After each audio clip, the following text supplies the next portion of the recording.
Hello friends नमस्कार मो सागर आज हूँ जनवरी 11 तारिख शनिवार आज केतोटी गुरुत्वपूर्ण खबर उपर नजर पकेबा आपण जदि एपर्यंत वीडियो को लाइक करनते लाइक करने सहित आम चैनल को सब्सक्राइब करके पाखर बेल आइकन को प्रेस कर ऑल सेट कर रखु जहाद्वारा एमती खबर गुड़िक सर्वप्रथम देखिपारे आपन को अनुरोध करुच्ची वीडियो को जमा भी स्किप करूँ ना शेष पर्यंत देखो शेष में 5टी बड़ खबर रही चलतु आज खबर उपर नजर पकेबा। प्रथम खबर पश्चिमबंग और ओडिशा मध्य कौन बद ना पश्चिमबंग सरकार तांको हिसाब से कार्य करुचे एवं आमे मध्य आम हिसाब से काम करुच ओडिशा कमी रहिबो नाही आलूर अभाव आलू पाए आउ कहा पाखरे हाथ पताइबा पाए पड़ुना सेहीपरि खूब शीघ्र राज्यर आलू दर कमिबो रहिबो नाही बोली कहिसंती मंत्री कृष्णचंद्र महापात्र। आपण को जणैबा पाई चाहबू जे राज्य रे गत किछि दिन हैला आलू दर वृद्धि पाइबार लागिछि कारण होउछि पश्चिमबंग पर्याप्त परिमाण आलू आसुना जो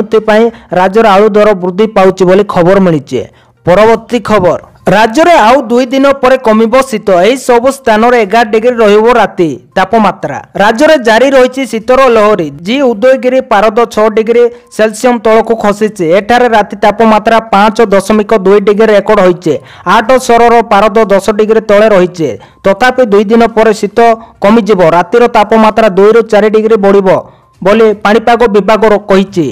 पाणीपाग विभाग आकलन करुच्ची शनिवार जाए राति तापमात्रा अपरिवर्तित रहिबो रविवार ठारू 2 ରୁ 4 डिग्री बढ़िबो या प्रभाव शीत कमिबो सह जलवायु और परिवेश केन्द्र निर्देशक डॉक्टर शरद चंद्र साहू कहते 11 तारिख जाए शीत जारी रहिबो 12 तारिख पश्चिम वायुर प्रभाव रहिबो एथिपाई राति तापमात्रा 2 ରୁ 4 डिग्री बढ़िबो एवं शीत कमिबो 16 तारिख पुणी ठंडार प्रकोप रहिबो फेब्रुआरी मास द्वितीय सप्ताह जाए ठंडा जारी रहिबो। आसंता काली सुंदरगढ़ कंधमाल और कोरापुट घन कोहड़े दृश्यमान हो पारे बोली विभाग पक्षर सूचना मिली बोली खबर मिली। परवर्ती खबर 13 रे बंद रहिबो मुख्यमंत्री को अभियोग शुणाणी आसंता जनवरी 13 तारिख सोमवार रे मुख्यमंत्री जन अभियोग शुणाणी बंद रहिबो मुख्यमंत्री अन्य गुरुत्वपूर्ण कार्य थिबार जनवरी 13 तारिख रे भुवनेश्वर यूनिट 5 स्थित मुख्यमंत्री अभियोग प्रकोष्ठ रे जन शुणाणी बंद रहिबो परवर्ती अभियोग शुणाणी तारिख गणमाध्यम जरिया जणाई दिया जिवो एने गुरुवार साधारण प्रशासन साधारण अभियोग विभाग पक्षर सूचना दिया जायछि बोली खबर मिली। परवर्ती खबर चाषी को मिलिले प्रथम पर्याय क्षतिपूरण राशि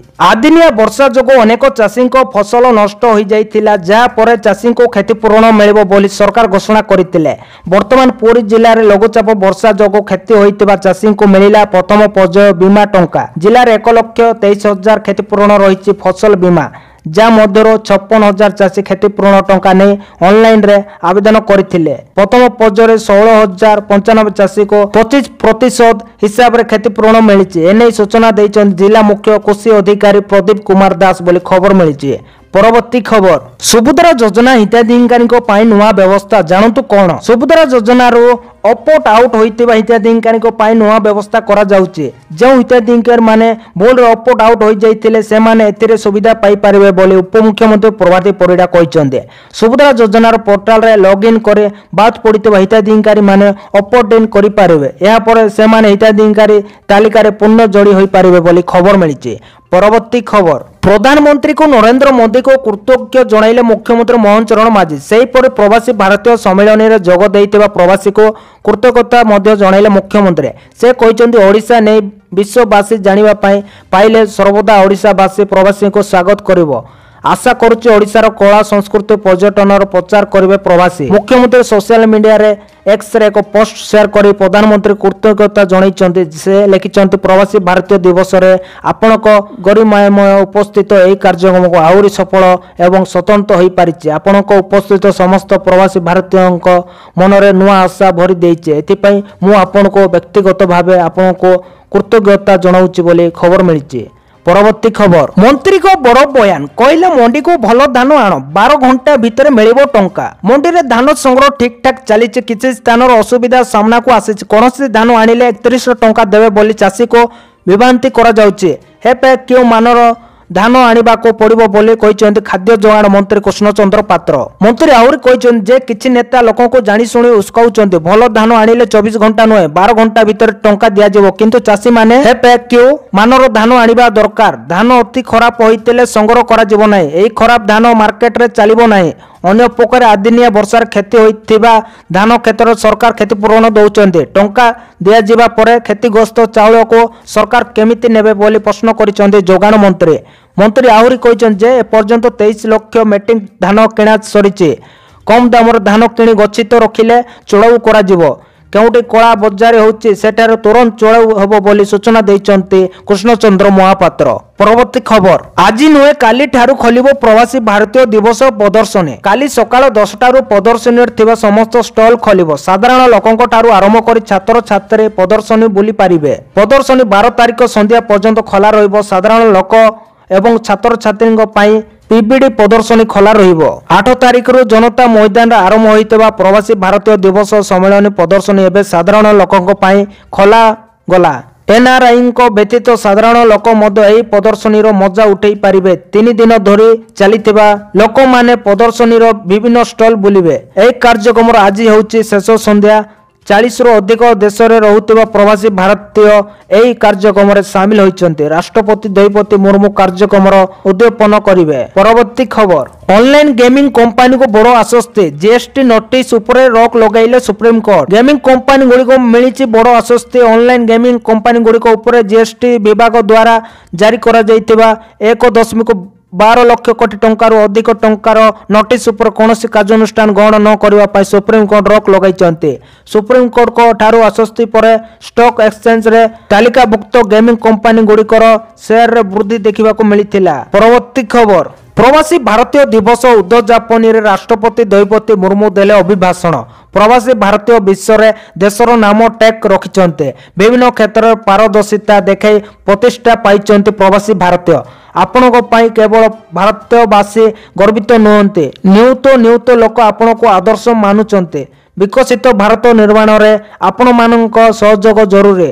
एनआरआई भारत सरकार बहुत योजना भी करुचंते। प्रवासी मुख्यमंत्री तरफ ग्रहण करा जाइतिबा पदक्षेप राष्ट्रपति प्रशंसा। 3 दिन रे भारत कौन प्रवासी योगदान विकृत होइचे। आपण जोटी थिले भी मातृभूमि प्रीति निश्चित रहिबो बोली कहिले राष्ट्रपति। प्रवासी भारतीय दिवस सम्मेलन उद्यापन दिवस राज्यपाल हरिबाबू कम्मपति, मुख्यमंत्री मोहन चरण माझी, उपमुख्यमंत्री प्रभाती परिड़ा, केंद्र वैदेशिक व्यापार मंत्री सुब्रमण्यम जयशंकर, केंद्र शिक्षा मंत्री धर्मेंद्र प्रधान प्रमुख उपस्थित थिले।